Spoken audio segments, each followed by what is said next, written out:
during the playing stages. This was the champion that allowed Condi to get 2 Baron steals back-to-back. And he's basically saying, okay, I realize I'm pretty good at this champion. Yeah, it always feels good to draw respect, Dan. You know, it kind of builds that confidence a little bit. It is going to be interesting to see if either of these teams are going to be focusing very many bans on the supports, trying to target those protective supports in the bot lane, or if they're going to be just accepting, okay, it's a Janna for Lulu trade, or it's something like that, and focusing their bans elsewhere on the map. Jarvan gets taken out from TSM side, as Team WE does not want to see that in the engages. A lot of that hard for sure engage, obviously coming out and pick some bans here, so you get through that early game safe and sound. Now Sejuani still up and available for both these sides. Both the Janna and Lulu also been very popular throughout the group stages of Worlds so far, and already one will be taken off the board. So now this increases the value of Lulu. And Team WE, I feel like they should leave things like the Sejuani open, because if TSM then go for the Lulu, they can answer it with another power pick of their own. Well, I think what TSM is trying to do is make it one power pick for one power pick. Exactly. Because if you leave up the Janna in a situation like this, even if you take the Sejuani or the Lulu or whatever, then you're giving over something like the Tristana plus a support, or the Tristana plus the Sejuani, which is not the situation that they want to be in. So we'll see now where they're going to go as far as these Ardent supports. Obviously, there is Rakan, which is very high priority. There's still things such as Karma, even Nami, and along those lines. We'll see where Ben is going to look to go. You got to split up the duo as well. Xayah towards the other side for Team WE. Wouldn't expect anything different. I think TSM are fine with this though, because they're likely going to go for the Tristana and still have that all-in potential in the bottom lane with the Tristana-Rakan combo, which can be pretty effective against the champion like Xayah. And Biofrost is actually extremely good on this champion. If you did watch the NA finals, you'd know that he can have standout performances as an engager on this champion, and certainly a comfort pick for him. Gragas, another comfort pick over for Condi, and would make a lot of sense picking up a front line, someone who can get proactive though in the early game. But it is going to be Sejuani. Decides to switch it up at the last moment, and that would be Gragas possibly going in the hands now of TSM to round out what would be in the jungle. Don't have to pick just yet. Had a great conversation with Frost earlier in the day, and she said that when it comes to the LPL, a champion like Xayah is something that the Chinese teams will pick to win their lane. They consider it to be the strongest AD carry in the current meta, and if they're going to pick it, they're looking for dominance. And after Mystic did have a great laning phase yesterday, he wants to try and match the challenge that Doublelift issued him before the start of this draft. Which would lead you to believe that they are going to go for more of an aggressive support in the lane. You know, something more like a Karma and less like a Braum or something along those lines. Not that we've really been seeing the tanky defensive supports. This does make a lot of sense though. Tristana going over to Doublelift, another very big comfort pick for him. Something that he can usually survive lane on, and then really look to take over in the turret pushes, in the late game, and mid-game team fights. It was also something that he had a great performance on yesterday. His damage numbers were ridiculous. I believe he was around 1.3k damage per minute. Absolute insane performance from him, and I'm excited to see what he can do with it today. Oh, I was figuring switch to the Taric. I was thinking about that though, because you can always Featherstorm out of it. It's a bit of a weird Cosmic Radiance interaction, but still makes a very strong level. I mean, this is already drafting a very powerful team fighting composition here from WE. One thing I will say though is if you're looking to dominate lane, Taric is very rarely the champion to do it, and you would have to think that the Rakan and the Tristana, especially in combination with the Gragas, could perhaps provide some threat over onto the Taric. Because while people think of Taric as a tank support, when you're building Ardent Sensor, you really are not. You're extremely squishy, and you're a melee champion, so you have to be very careful about your positioning, and sometimes it can be difficult to get involved. Second phase of bans going through. The Gnar is taken away from Haunter on TSM, delivering the loss to Flash Wolves on that. Pretty devastating play from him. He will have to choose something else as Cassio is taken away from Xie on the side of TSM. 10 seconds left here for Team WE's final Phase 2 ban. The next pick here is going to be very important for WE if they want to show what 957 is going to play, or if they're going to kind of save him for later and show Xie's pick here. Because either way, the strength from TSM in the solo lanes has been very prevalent. We know that Bjergsen and Haunter are able to play to dominate lane, and one of them will get to pick an advantageous matchup. Syndra's as well, left up in that mid lane. Could go to the side of TSM, but he may as well take that away from Xie if it comes to it. LeBlanc still left up in that case with his 7-0 gameplay yesterday on that. Yeah, we also still have Orianna on the table. Something like that can fit in very well with a comp to buff up Doublelift to protect him. Yeah. Gives you the wave clear, gives you the team fight. Yeah, that can be delivered, as we saw to great effect via Wolf and Faker. And there's the Syndra actually picked up. The LeBlanc was chosen to be banned by TSM. So good power in the mid lane for Xie. Game-changing power as well you can get from Syndra. So now TSM, they might be looking for a little bit more utility because they've got plenty of engage coming out from the Rakan and the Gragas. They have the option to put Haunter either on a tank in the form of something like a Cho'Gath or a Maokai, or they could go for something like a bit more of a carry. He did have a great game on Gnar. Obviously, being respected by Team WE will force TSM to go a little bit more meta, a little bit more standard with what they go in the top. But now will Bjergsen to try and get himself a counter? Will he go for something like the Echo and be a little bit more adventurous, or will he go with something standard like the Corki? I'm guessing we are going to see something like the Corki or the Orianna. I think it fits very well into the composition that they're already drafting. You have a big frontliner. You have the consistent damage coming out from Doublelift on the Tristana, and the Corki, I think, makes a lot of sense in the context of this lane. It's also, as far as itemization, when you're going against a magic damage dealing jungler as well as the Syndra, building into something early like a Hex Drinker can give you a lot of safety through the laning phase. Now, I feel like that there's a good possibility of something a little bit interesting coming out from Team WE. I was hoping for it, but it looks like they're just going to stick standard with the Shen. No. So the big thing about Shen is that he can actually be pretty aggressive during the laning phase, especially during the early levels. But one of the big criticisms we've had of Shen this tournament is teams utilizing the ultimate once he hits level 6, especially thinking back to G2's game. They did not take full advantage of using Shen's ability to move around the map. You need to be proactive with Shen to get the most out of his kit. It's so much easier to actually get an effective stand united when you are the one setting up the play, when you're roaming 5-man bot, when you're ulting in on your jungler and creating these tower dives, creating these plays. Because if you're just going to have a Shen sit and farm in a lane against Cho'Gath, Cho'Gath will outscale you and be more useful in the 5v5 team fight. So it's about side lane control, it's about proactivity, and we'll see if WE is going to be able to pull that off in the early stages of the game. Looking at the entire draft, though, from Team WE, I think that even in the late game, their team fighting is pretty good, thanks to the Spirit's Refuge and the fact that they're playing up against 2 AD carries, placed at the right time, combined with the Taric ultimate as well. You can get these really drawn-out fights that can allow Syndra, allow the Xayah to just chunk through the front line of the Gragas and the Cho'Gath, and then bait their way towards these squishy backline carries. But in terms of engage, everything going in favor of TSM. And that's what you really have to remember, because while the Taric can put this down, if you're being proactive, if you're choosing the initiation, you drop that Cosmic Radiance, you drop your ultimate, you go forward. But when you're getting engaged on by a Rakan, by a Gragas, if you're getting split up, if you're getting burst down, by the Feast from the Cho'Gath, by the double marksman damage, that can be very, very difficult to deal with.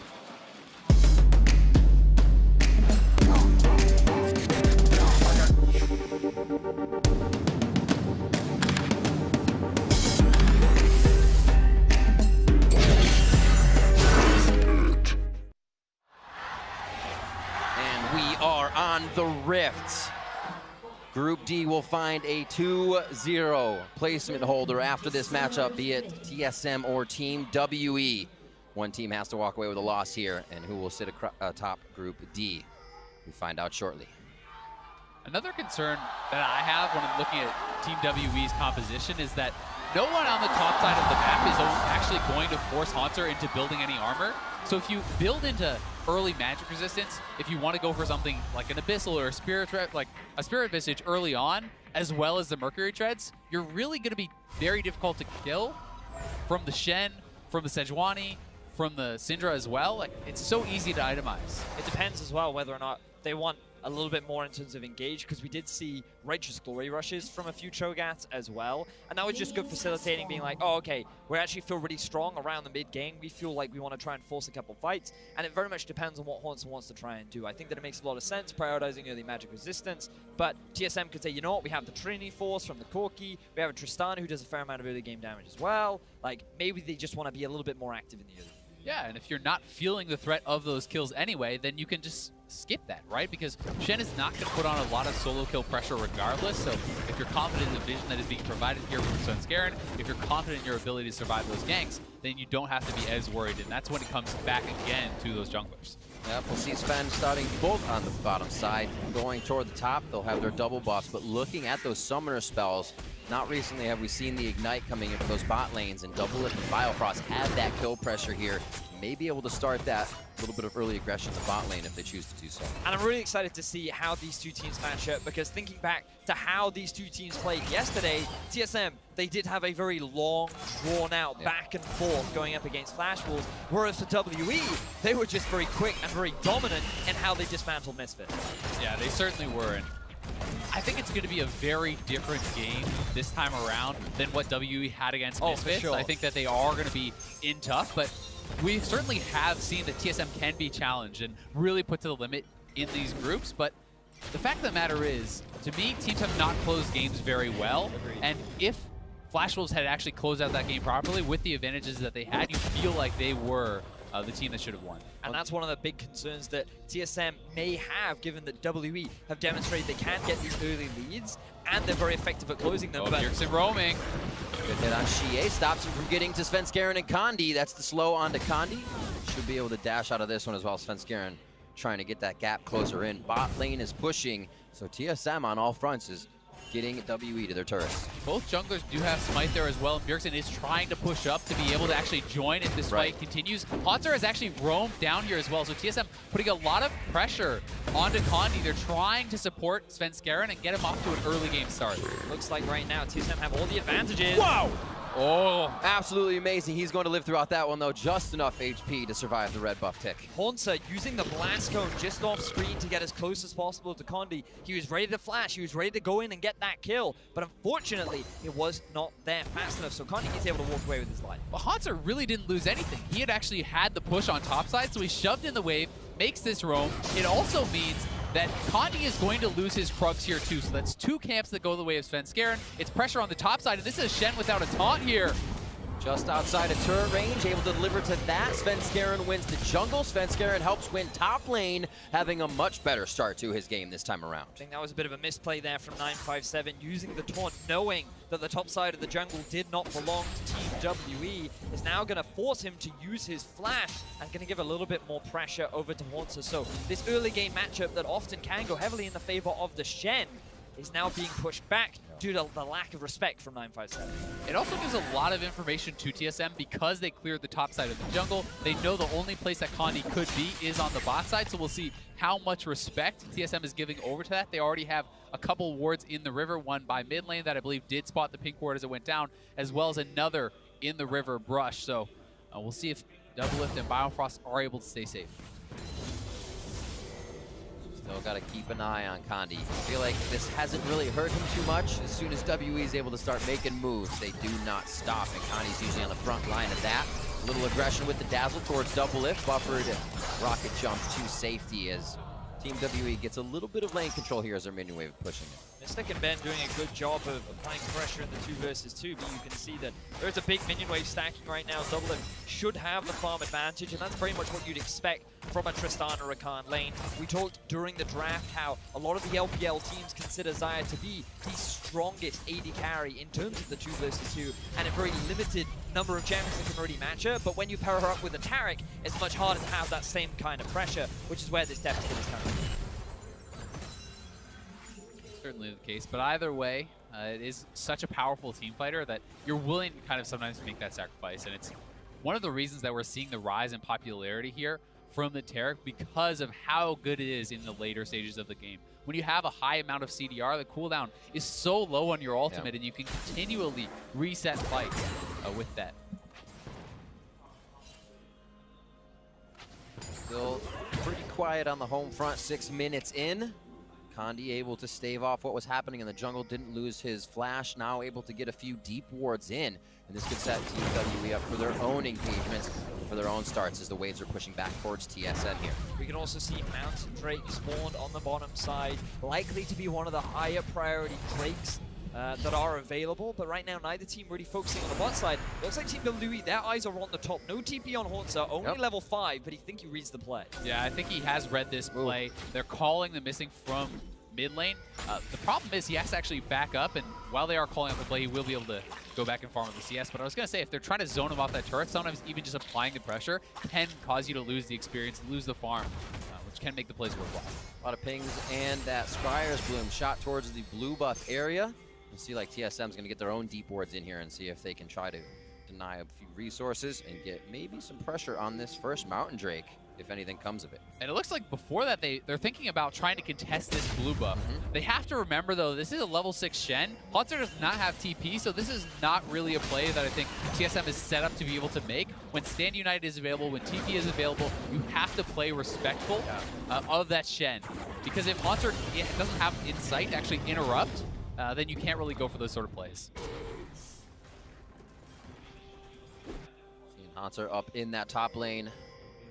TV has too much, if any, stacks just yet. Hasn't decided to chomp down.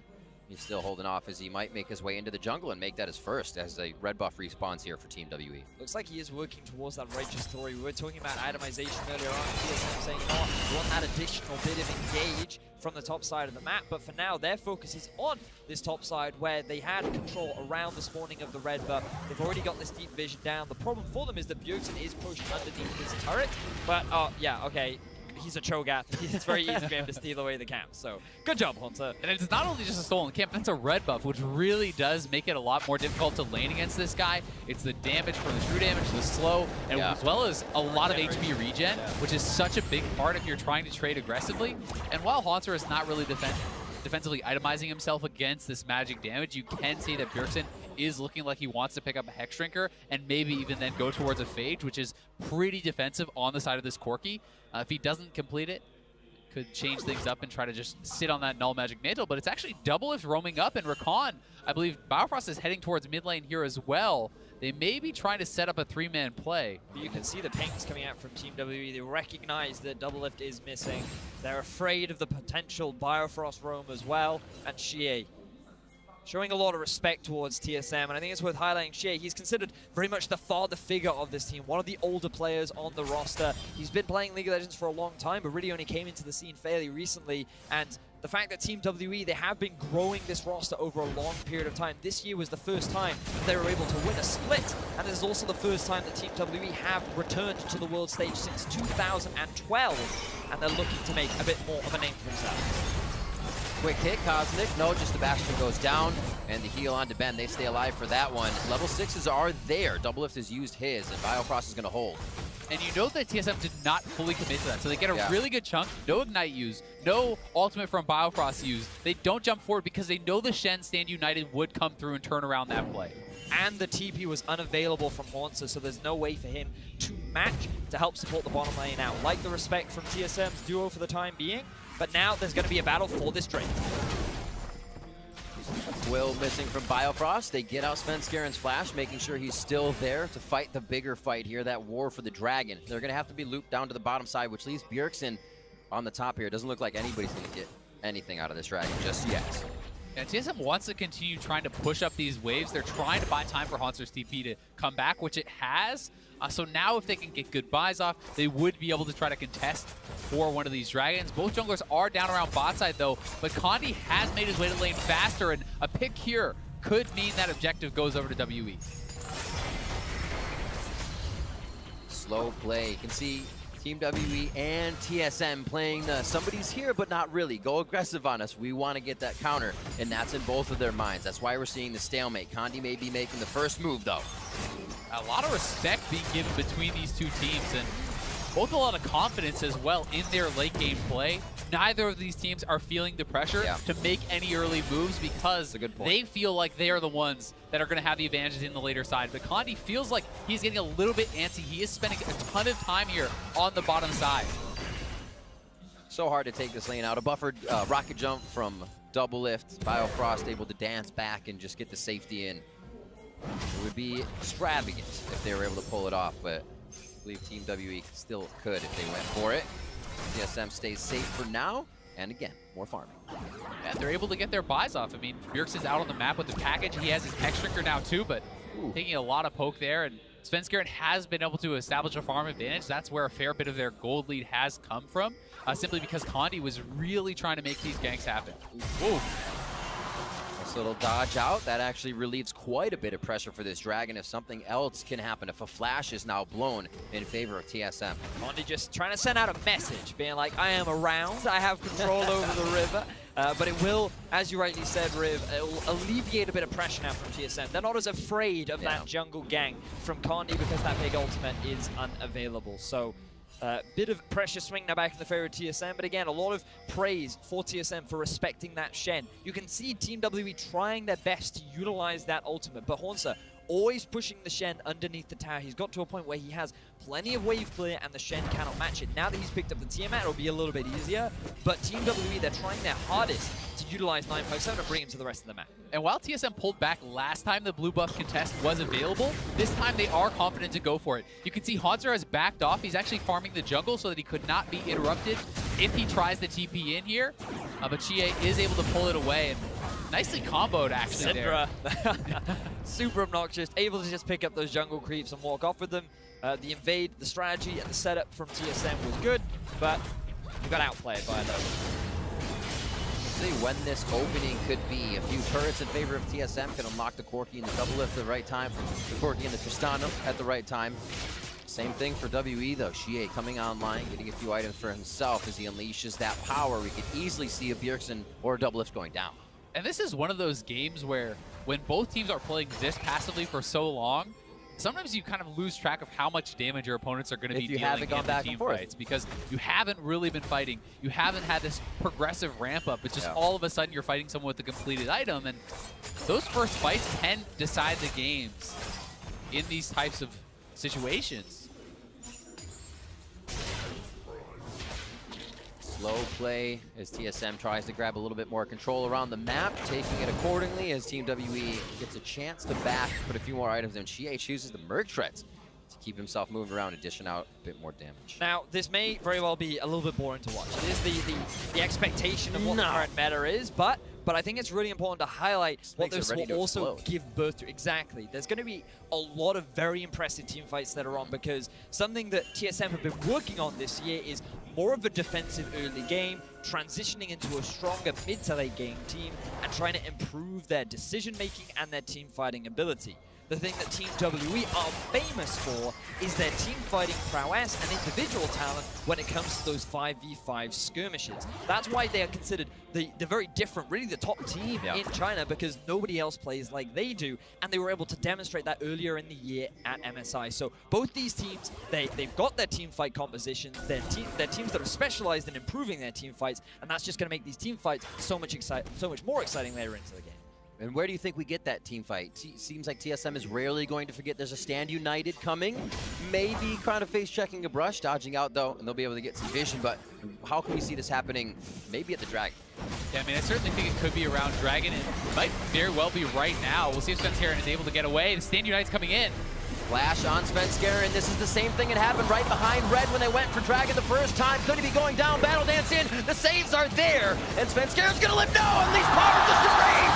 Chie picks up first blood.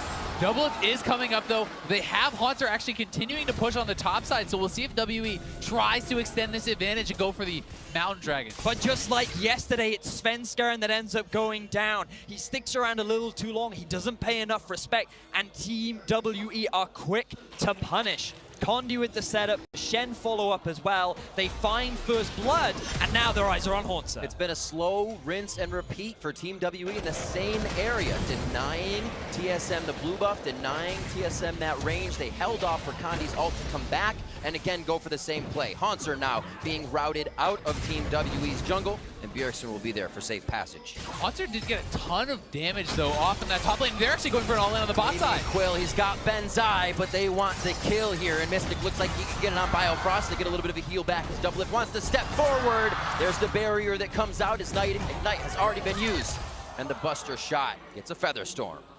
Still a good trade there for TSM. They get the ultimate, they get two summoners down, and this is Svenskeren moving forward, getting Connie. Wanted to hold on to that flash, but once he's already hit by one stun, he flashes. Nice aim there from Connie to actually attach with the next. The Stand United was then coming in. They use the Taric ultimate aggressively here to enable this tower dive. Chie simply stepping forward and unleashing the power. And know how Hauntzer just stayed top lane. He realized that there was no point in him TPing in to try and assist the team. His focus was on that top tower. But with the bottom lane of Team WE trying to go for that skirmish against Double and Bio earlier on, they were forced back, and then after Svenskeren respawns, he knows that he can just transition to the bot lane and pick up that first neutral objective. So TSM, they did lose first blood, but overall in the objective game, they're the ones that come out ahead. And they're still up in gold. You can very easily see that top lane turret go down pretty quickly here too. That first turret gold would be worth quite a lot for TSM if they can get that advantage.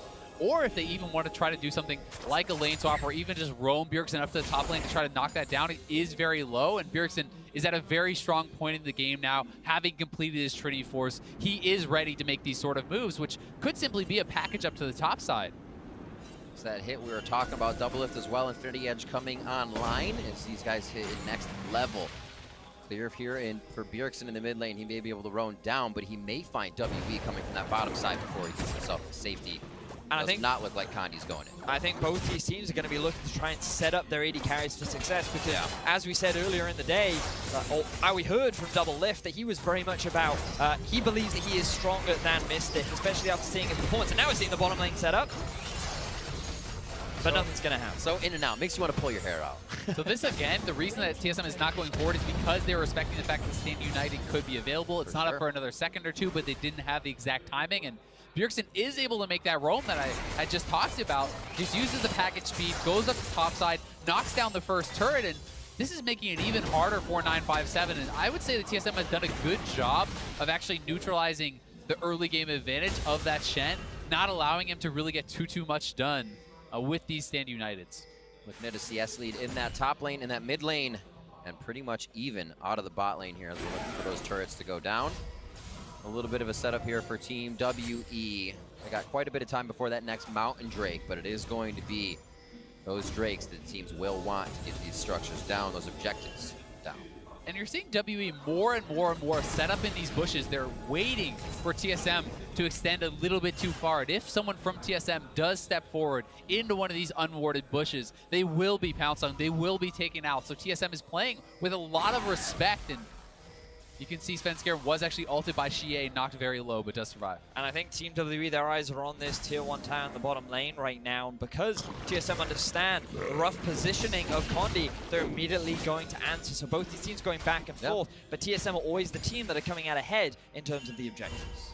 Yeah, I mean, and Biofrost is actually left lane. He just faced. He's going towards mid, so they've made the call to actually give up this bot side turret. They're going to try to trade it for the Rift Herald and then perhaps get a lot of pressure down on mid lane immediately with that. You can see that Biofrost is heading up there. Double is going to go bot side to catch the wave, but TSM is very clearly looking to answer on the other side of the map. I think this is fine for TSM because their eyes will be to take down that mid tier 1 as well. Against the Syndra, it's pretty difficult to siege. You always got to be respectful of the pick power that she has with the stun. And she has a fair amount of wave clear. So with the Rift Herald, they have that extra bit of clear needed to chunk out and open up the map that much more. It is going to take a moment longer as well. TSM backs, which means Team WE are going to get these waves pushed a few times. Then they can set up the Rift Herald from TSM side. But I'm sure WE will be ready for it. We haven't seen too many forward wards being placed by either team, though. A lot of action just around that dragon and in the lanes. So somebody could get in trouble trying to get these wards placed. Here you see TSM's getting cleared out. Yeah, they're kind of trying to make some incursions into each other's red side jungle, but haven't been able to get any full control over their opponent's jungle. Both teams playing with a lot of respect, and both teams extremely evenly matched so far. And it's really going to come down, I think, a lot to the engages from TSM. Can they find those great engages with the Rakan, with this Gragas, or will WE be able to utilize that Taric ultimate to really get a lot of damage done? And I think those item spikes are going to be one of the biggest determining factors as to when those engages come out, because TSM, they're waiting for this opportunity. Bjergsen coming from the flank. He's going to meet Xie on the right side. Cosmic Radiance goes down. Double is forced to flash out of that one. Actually quite low to start. Gets Condi back. He throws the ultimate down, and that's only going to hit Svenskeren. That could be the kill that WE needs, though, to gain control of this jungle. Biofrost gets unleashed on as well, and it's 2 kills coming in for WE. And it's TSM trying to go for the engage, but it's Team WE to come out with the team fight win. Fantastic punish from Condi, expecting the flash from Svenskeren and still able to land the ultimate. They get themselves 2 kills, and now they're looking for more. And we talked about the engages there, and Biofrost completely whiffed his grand entrance. He was not able to hit anyone with that RW combo, and does get taken out on the exit as well. So TSM losing a lot there, losing multiple flashes as well as those kills, and they are going to lose the top side turret here. WE knowing when they could attack, figuring there was just amount. Ooh! Another shot from Bjergsen. I was going to say just the right amount of people there to fight, but Bjergsen knew just the right amount of damage for GA in mid. The one man you can always count on in the mid lane is Bjergsen. We hyped up GA at the start of the game, but you can never count this superstar out. Finding the solo kill down, now being able to utilize the Rift Herald as well. TSM, they're going to get themselves a turret. And this is Bjergsen seeing that GA had his flash down, capitalizing, getting something back for them, and they will knock down that mid lane turret while Doublelift is pressuring on the top side. So this is really a big swing back for TSM and helps them even the game right back out. And such a big mistake from Shie as well. He is one of the leaders of the team. He is one of the experienced players that a lot of the young players look up to and rely on. And if he falls down to Bjergsen, you have to wonder how that affects their confidence, because they've been finding a lot of successful fights, but this game is still very even. TSM are the ones that have control over the towers, and TSM have control of the Mountain Drake. But let's see how this fight actually breaks down. Yeah, and here's the play again. Bjergsen simply flashing over that Q, knowing that the Summoner is not available from Shie from the earlier skirmish, gets them the kill, gets them mid lane control and that tower, and now they get their second Mountain Dragon. So the threat of a Baron rush becomes so real. With that second Mountain Dragon going over to TSM means they're going to be able to burn this down very quickly, and WE will always have to make a concerted effort to keep vision around the Baron at all times. Yeah, Cho'Gath as well, you always have to respect it. Look at Bjergsen once again. Right after his Hex Drinker Triforce, getting that BF sword, looking for even more damage. Pickaxe after that, and I pretty much know what's coming into his inventory with that Infinity Edge. Yeah, Bjergsen is off to a really good point. Doublelift quietly has been farming away. Mystic is outpacing him because of the kills, because of the additional CS that he has been able to pick up. Thankfully, because of the pressure they put bot side, and WE is going to be looking to go mid lane to try to answer this turret back. So we'll see if TSM will be ready. A few pings towards the bot. Haunter is trying to seek out 957 as he was roaming up, saying, I can't stop that TP, I can't stop the Stand United.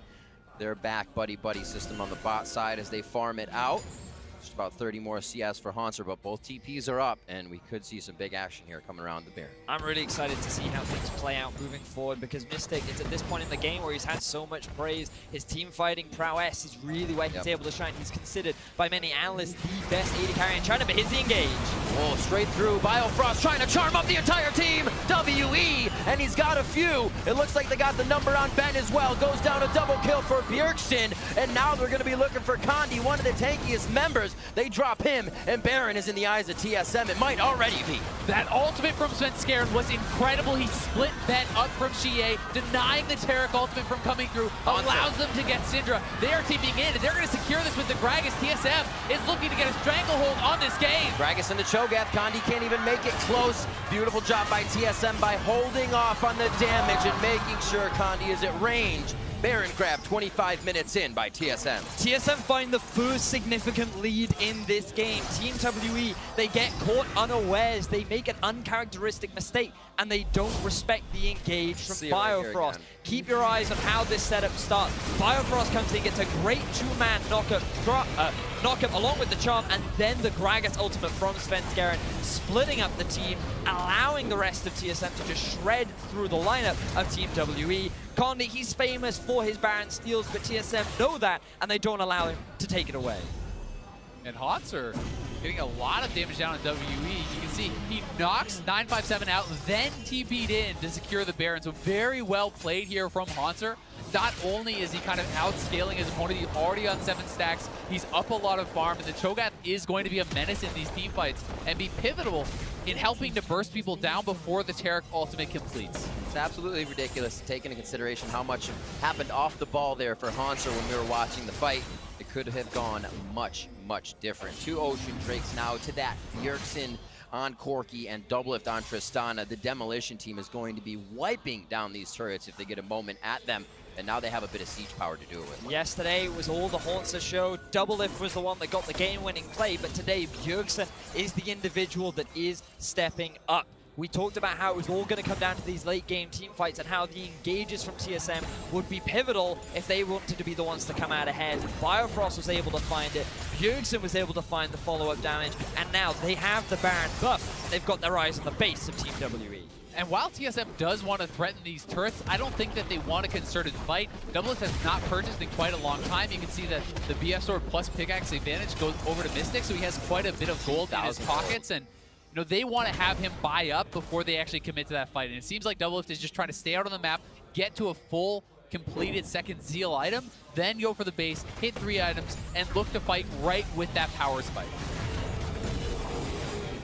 Looks like they won't go for the full push here, knowing Team WE will have time to respond, but now TSM can take another look at the map and figure out exactly what they want to do with this buff. Hanser has just about all the time in the world, and by the time he gets to that point in what would be the top lane, if they go bottom, he'll have teleport again. Now the big thing here that's concerning for Team WE is historically when they fall behind, they tend to be a lot more reserved. Yeah. They tend to pull back a lot more, and they wait for their opposition to make that kind of a mistake. But what we've been seeing from TSM is, especially in the late game, they're so much clearer in their decision making. They know how to be able to siege onto these towers and break into their opposition's base. So if Team WE don't look to try and catch TSM off guard, don't look to try and make this play, TSM are just going to slowly and gradually work their way into the base of Team WE and bleed them out of this game. And WE does have their opportunities to go for those aggressive plays. Mystic has completed his very expensive 3 items. He's on the IE plus the Essence Reaver, and he has his Rapid Fire. He's at a point where he can take over a team fight, certainly if he's given the freedom to do so. If they find that right Terracult with the engage, give him that free firing time in the backline, he will make TSM pay. So one of the interesting things of that, Rakan versus Taric. You get the Charmin, the Cosmic Radiance comes in when everybody has half HP, and then you don't feel as strong to fight after it wears off. Biofrost will get in there with the engages. Ben is having a hard time to save the team. However, it can go very wrong very quick here. You know, Team WE can still bite back quite strong. Good items on Shie, Kandi, and 957. A ton of crowd control to lock up these fights, and if Mystic and Ben place or position correctly, it turns right back around. And now both teams are going to be eyeing up that Baron once more, because it gets a little bit harder for TSM to siege onto the base of Team WE. They always have to respect the engage power of Sejuani and the Syndra, but the majority of the map still belongs to TSM. They're the ones that have a lot of vision control throughout the entire river, and they'll be able to pick up another Ocean Drake thanks to that control. And that is why the vision control is so important in a game like this, because of the powerful engage from TSM. If WE loses vision control in one side of their jungle, they can no longer enter because of the threat coming out of Biofrost and Svenskeren to immediately jump on them and start one of those fights that they aren't prepared for. Over at what the buddy system is here. It is Bjergsen gets the Knight's Vow from Svenskeren. Can obviously change it whenever he wants to, but Bjergsen with the pack wanting to go in these fights. It's nice to actually have that on him. You can see Mystics coming in there from 957. And looking at some of the extra itemization as well, Svenskeren getting a relatively early locket, which is going to be huge against a champion like Syndra. The amount of bursts that it can mitigate can be really effective, on top of the fact that Mystic, we're keeping our eyes on him and in the amount of damage that he can output, but some of the shielding that is available on TSM is going to make that burst so much harder to put on. It really is, and especially when you pair that locket along with the Redemption, it buys time for the Redemption to actually be able to come down, which can be a game-turning point. You get to figure out if it's yours or the enemy team's. Do I run out or do I run in? The split-second decisions, the executive decisions here 30 minutes in, trying to be made by TSM and both Team WE. Looking at just about a minute on Baron, expect the wards to go down and expect them to be heavily protected at this point in time. And the one thing we do have to say is Team WE, they weren't really able to utilize the Shen this game. You have to give a lot of credit to TSM preventing them from trying, because we did see Team WE attempt a lot in the early game to take advantage of it, but it just became harder and harder, and now we're at a point where the Cho'Gath just has so much more value in a lot of these fights. And this is something I like to talk about, where it's not thinking about your win conditions, it's thinking about what are your opponent's win conditions, right? And TSM in the early game did a very good job of saying, how does WE beat us this game? Well, they're proactive. They find ways to get the Shen involved early before the Cho'Gath can scale, before the Cho'Gath can overtake him in power, so they don't give that to their opponents. They say, you know what, if you could be over there, we won't go there. We'll play very defensively. We'll ward very defensively. We'll allow ourselves to give up some vision early and get to a very strong point where you can then start to take over the map. And they actually handled it quite well. The question was, would Svenskeren be a part of that? And he was actually a very big part of it, pushing Kandi out. Team WE staving off that early aggression as it happened. We saw the first blood coming to them onto TSM, onto Svenskeren as he got caught. Now it seems TSM back in favor with the Baron, back in favor with this lane control, and Team WE is still looking for a way into this fight. It's a very frightening point in the game, too, when Haunter is almost full build. I mean, he's already 4 fully completed items. Just has that 1 slot for pink wards. He's going to do a massive amount of damage to anyone in the front line, so Ben has to be even better with the Taric ultimate to make sure it comes down in time. Gotta watch how much they focus on Kandi right away, but same thing for Team WE. Looking at Hanser as they open up the side to the rest of TSM. They feel like the fight is good with 957 in the front, but they pull off knowing they got a bit of a hit on that Hanser's Strogat. Initially, that looked quite scary for Team WE because Hanser was just sitting in that brush, waiting for the opportune flank. But the moment the Shen ultimate came down onto Xie, TSM just disengaged. They're like, there's no need for us to hard commit to this. There's no need to try and force a fight. And that's going to be a big ultimate that's now unavailable for Team WE. And especially when TSM had the top wave shoved in, right? They already know that 957 was missing out on minions, and he's actually pretty nervous. You can see he doesn't even want to finish off the full minion wave. He's not sure that the TP would get him there in time for a fight, so he's roaming down to join. And when he can force a Shen to group with his team against a Cho'Gath, he's always going to be disadvantaged. Hanser is hungry. 9 stacks, no champions, and he's looking for some dinner. 3-3 here. Team WE, Featherstorm start from Mystic. Cosmic Radiance goes down. It's going to get just a few of the members. Xie's on the backside, unprotected, and that may be the focus. Hanser hits him. The entire team collapses. Xie's down. Ben tries to run out here. Mystic on the top side. Beautiful damage coming in from him. The focus is perfect. Svenskeren low. Biofrost goes in for another attack. Featherstorm look at the resets. but Doublelift has found the resets, and he says, here we go, TSM! TSM find themselves the ace. They rip through Team WE, and they have their eyes on the base to get themselves another win. And they will be able to at least get the inhibitor here. We'll see if they can get the inhibitor, then go back for the Baron, because the minion wave is not yet here. So this will take them some time, and we'll see if they decide to try to go for Nexus turrets or retreat back to the Baron. The Baron would certainly be the safer option here, but they might want to try to risk it. Look at those death timers, though. Doublelift and Bjergsen just shred through these towers. I don't think Team WE are going to respond in time, and I think TSM are going to take first in the group. They have a Corki, they have a Tristana, they're the demolition team, and TSM will sit atop of Group D, 2-0, starting off the 2017 Worlds Group Stages. TSM demonstrating that they can match the team fighting of the LPL squads. Team WE praised so much for their ability to fight, but it was always TSM finding the great fights for them, utilizing the Rakan to set up the engages, playing around the map very patiently, and as you rightly said, Azelle, just respecting the win conditions of their opposition to get a very clean game overall. And I think that TSM showed an excellent understanding of the strengths and weaknesses of that Taric. The way that they actually played their 2 major team fights, Svenskeren splitting up Ben and Xie in the earlier team fight, which allows them to win that and get Baron. Then the second team fight, putting just enough pressure without committing forward. Rakan had never used an ultimate. No summoners had been actually deployed, and they get Ben to drop the Taric ultimate defensively. They back up, they absorb the damage. As soon as it expires, they go forward for the kill.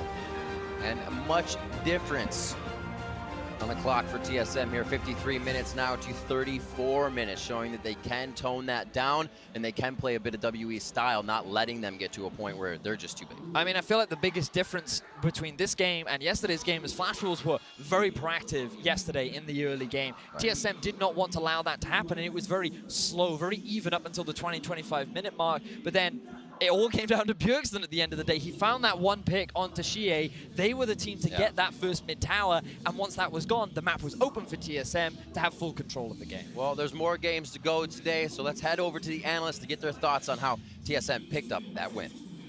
Thank you very much, Rivington. TSM grabbing control of Group D, now moving to 2-0. In just a bit, we'll hear from the man in the mid lane. Before we do that, we're going to take a moment to break it down here. Let's talk draft. Who got the better end of the deal this time around? I absolutely hated Team WE's draft. I thought TSM outplayed them massively from the very first pick. So by prioritizing Rakan and picking it first, it automatically meant that Team WE were going to be pigeonholed into grabbing Xayah. You have to separate that combo, but then that also meant that you gave Doublelift to Tristana. Then you add in the Syndra, the Shin, and I'm just like, who is Syndra ever supposed to kill at any point in this game? And it really looks like TSM has already set their sights on the composition style that they like. You have strong solo lanes, and you have the safe, your backup with your Tristana hitting that late game that can always come up into the very end. But the early and mid game, the solo lanes from Haunter and Bjergsen were just killing it. Haunter specifically, almost getting a solo turret by himself, but so much pressure on the map that World Elite had to respond and just bought so much time for everybody else. And you can use this composition that World Elite drafted effectively, but that was not the case in this game, right? We saw previously where TSM played against Flash Wolves, the Sejuani plus the Taric combination, where they force the engage during the Taric ultimate, so they utilize that time window effectively, and they're able to stick on those priority targets. However, when W were doing it, they weren't able to stick on the priority targets because Sven had some good disengages, but also the other part that they drafted there, that like kind of the curveball at the end, the Shen, did not gain them any ground. In fact, it was very detrimental to them because into Cho'Gath, he has long-range interrupts. You can stop the early Shen teleports, and they never really got much out of that one. Questions around the WE draft, but you mentioned Sven Skaren on that Gragas, and leading into the game, Crumbs, you had some criticism to throw at him. How did you feel about his performance this time around, as he was the person who gave up first blood? Yeah, it was shaky at first. When he died, he got caught off by the Sejuani multiple times. This is what it's going to look like. So the body slam misses, and then Stand United comes through. But you're going to look at Ben to be the real hero for this. Sure, the CC is there, but the fact that the Taric ultimate connects allows CA to push forward, hit the ultimate, and not have to worry about any retaliation from TSM. But then, in the context of the whole game, you look at how much they used for that, and that was the Stand United, as you mentioned. This allowed the top turret to be like 40% of it was taken in that duration by Haunter. So even though First Blood bonus goes over to Team WE, it set up TSM for later getting first tower bonus. Actually, Haunter stealing red buff was also critical for him getting that advantage into the top side. But Sven Skaren, even though he did get caught there, his early invade on Condi was great. He almost got first blood by himself, and so it's a much improved game from him compared to game one yesterday. But Sven Skaren last year looked great on Worlds, and I just think it's nerves that are hitting him now, and he's slowly getting better, and I expect him to improve after seeing this performance. I know that you're talking a lot about Sven, but I actually really still want to put the focus on Haunter. I think that TSM had tempo control pretty much at every single point in that game. You know, it was first tower, first Rift Herald,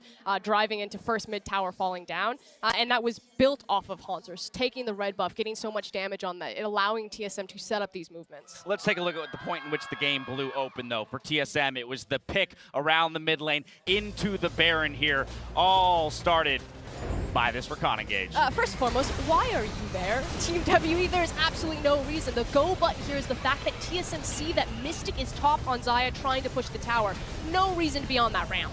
Also, I want to highlight the mini-map in this replay. If you're watching it from the very beginning, Team WE, again, they drafted this Shen on purpose for the last bit of their draft here, yet they don't have 957 in position behind his turret before they're setting up for that play. Frost is asking, why are they there? You could think, oh yeah, they have a Shen. They're planning on bringing the Shen here, with that extra man, but they didn't tell Shen. So he had to use his taunt, which is the main ability for the team fight when he gets there to try and gain distance, and he still got interrupted. His invitation got lost in the mail to that party over near the Baron pit. Crumbs, let's talk about this, though, because for TSM, as we mentioned, it was a slow start. They built that double Mountain Drake. They played his Baron. Be your Ace or Predator replay here. Huge fight for TSM. Now, you gotta watch your AD carries, Bjergsen and Double Lift. They're just waiting on the sidelines, and then Mystic is trying to get some pot shots because Syndra just can't kill anybody right now from this position. And so while the tanks are taking all the damage, you've got Double Lift and Bjergsen just waiting for the opportunity. And the second that Sven finds Syndra, that's game over for them. They could just go haywire on this one, and then Double Lift is gonna just clean house at the very end. Yeah, it looks okay at this point until you realize that Double Lift is untouched. He finds that back line. It's one Goomba stop, two Goomba stop. That's a free game. That's the Tristana, though. Like, the champion for TSM has been so powerful. I really think that they have to start not letting Double Lift get this pick, allowing him to be free to do whatever he wants, especially because Tristana, the interaction with Rocket Jump into Sejuani, always Rocket Jump out of there. You don't have to take Cleanse as an AD carry. You don't even have to prioritize an early QSS. Higher DPS, higher spikes, more damage. Would you rather have him on the Xayah, on Callista, or something like that? Well, of course, no Callista though. That is no one gets Fun that. fact though, Bjergsen actually had 41.3% of the team's damage in that game, so doing a lot of work on the Corki, both of those 80 carries. With that, TSM secured themselves the top spot in Group D. For more on that win, let's go ahead and send it over to Shox, who's ready with their mid laner. Thank you very much, Dash. Indeed, with Bjergsen, who had those fantastic stats and also a pretty good game. I would say the analysts were talking about the fact that you guys took it slower than WE in the early game. They were going ham, but you guys seem to be on top of the macro. So what was the exact strategy going in? I think when they have the Shen, Syndra, Sejuani, that's kind of, they have the global to help out, and Syndra, Sejuani has so much just CC and one-shot potential in the 2v2. So it's really hard for Sven and I to kind of move around the map, so we were forced to play slower in a sense, but the Corki Gragas was going to be better later in team fights. So it's mostly about trading when we had to, defending when we had to, and looking for any opportunities. We had to get a lead, which was mostly just Haunter winning top 1v1 straight up. So that was kind of our mindset going into the game. Oh, sorry. Oh, it's okay. But once you guys did get the lead, it seemed like it was pretty easy to close it out. And I want to just remember yesterday's game, because that was one of those tough games where there's a lot of difficulties in closing out. So it must be really nice to be able to play a game like this. And you now find yourself at the top of the standing. So are you starting to feel, I wouldn't say comfortable, but a bit more secure in the fact that you'll be able to advance? Yeah, I think our early game was a lot better today, just the way we communicated across map, and we had a plan kind of as a team overall, whereas in the Flash Wolves, we had the stronger early game, but we just weren't making the right plays, and eventually they flipped the switch on us, and they made the first play. So I feel like today we made a lot of really good adjustments from yesterday, and obviously the game was less grueling. I think it's obvious that today we felt more comfortable on stage, and just everyone played better. Well, it's going great so far. Of course, there's a lot of pressure, as always, on the shoulders of TSM. The hype seems to be even higher than normal, and you guys are 2-0. But a lot of people are interested in the growth you've gone through. You've come back with the same roster. Is there anything you can pinpoint in your play, in the team's play, in the team's the way they look at the game that you think has really leveled up from last year at Worlds? Looking at last year Worlds and at MSI, I felt like if we got behind, we would have a really hard time coming back in the game and knowing what to do when we were behind. But we showed yesterday against Flash Wolves that we could fall behind by a good amount and still make it back through. Our team just has insanely strong team fighting, so I feel like even if we're down in gold, if we get the TSM team fight, we'll still come back. But obviously a lot of things, but I feel like our mentality from behind is the biggest change from back then. All right, that's great to hear. 2-0 so far. Thank you very much, Bjergsen, and good luck with the rest of the games. And Flash Wolves versus Misfits Gaming is up after the break, so don't go anywhere. That is one of my favorites.